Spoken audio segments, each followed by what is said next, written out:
During this session, I'm going to be talking about how a model was developed to describe how much energy radiates from a hot body.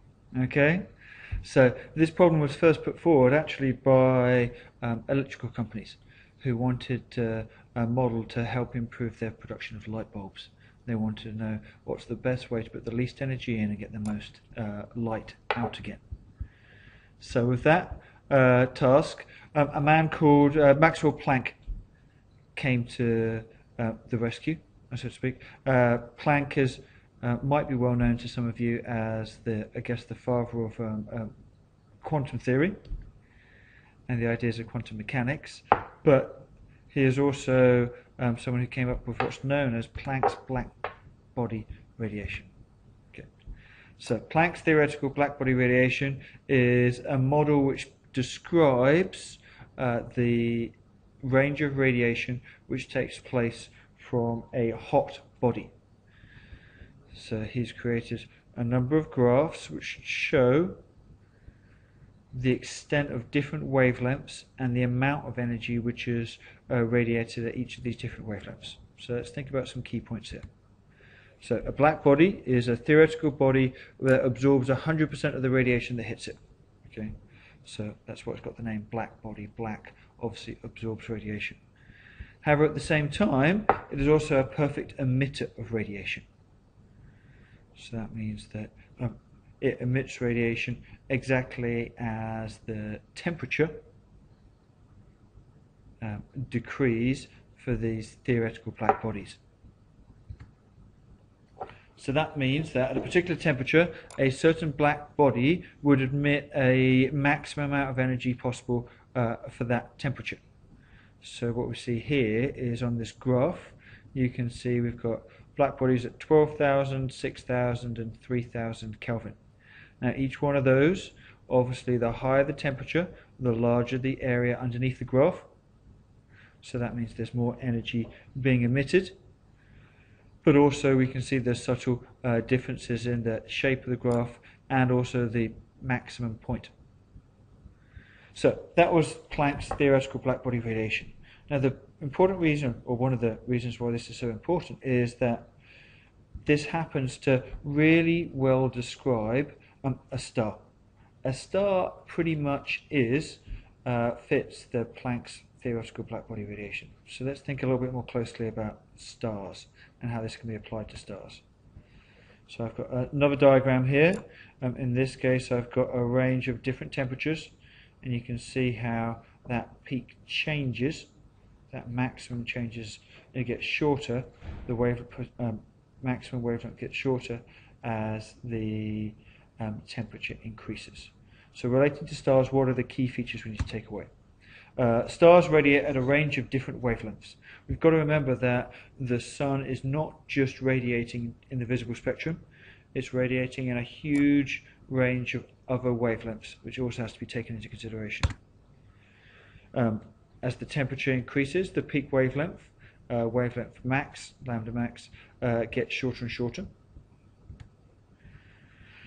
This is important because it explains prominent colours for different temperature stars. As that maximum starts to get further and further and crosses over and peaks at different wavelengths, that's why we'll see a red star or a more yellow star.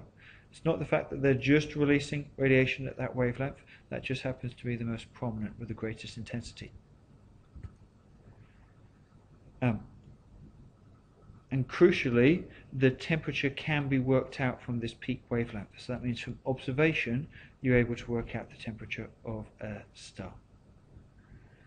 Okay.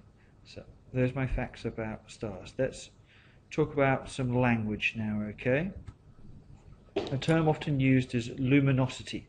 If we're talking about a star, we're talking about its luminosity. Now what's the luminosity? Luminosity is the total rate at which radiated energy is given off by a celestial body of all wavelengths.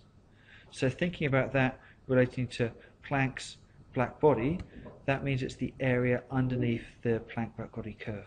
So if we sum all of the energy, that gives us the total luminosity.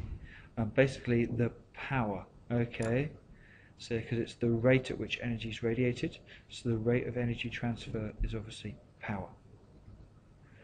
Now this luminosity gives us some ideals, but we can go a little bit further. A guy called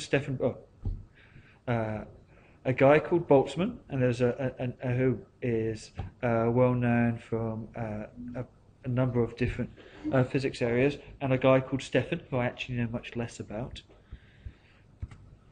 worked, and I'm not sure if it's together or at the same time, and worked on relating the luminosity and the temperature. And what they discovered is that the luminosity of an object, the total amount of energy, is related to the area, something called Stefan-Boltzmann's constant, and temperature to the power of 4. So for a sphere, and stars are often obviously spheres, luminosity would equal 4 pi r squared. So Stefan-Boltzmann's constant is given as 5.67 times 10 to the minus 8 watts per meter squared per Kelvin to the minus 4. So you can probably work those units back from the information you've been given above. Now, this is quite useful for us because it means we can work out output intensity. So output intensity is how much energy is being given out. So what's the intensity? The intensity is the total radiated energy per unit time per unit area. So it's basically the amount of energy being radiated per unit area rather than in total. So this is power divided by area. Intensity is going to be power divided by area. Area, as we know, is a value in calculating the luminosity, luminosity being the power. So suddenly the intensity is just Stefan-Boltzmann's constant multiplied by the temperature to the power of 4. That tells us how much energy per unit time per unit area is being released. Now, why is this important to us? Well, for us, we wanted to think about how much solar radiation is reaching us on planet Earth. The sun has a huge impact on the overall temperature of our planet. So if we understand about how much energy is reaching us, it really gives us a very useful insight. So think about solar radiation. It's just like light. So the intensity is the amount of energy that reaches the Earth, power per meter squared.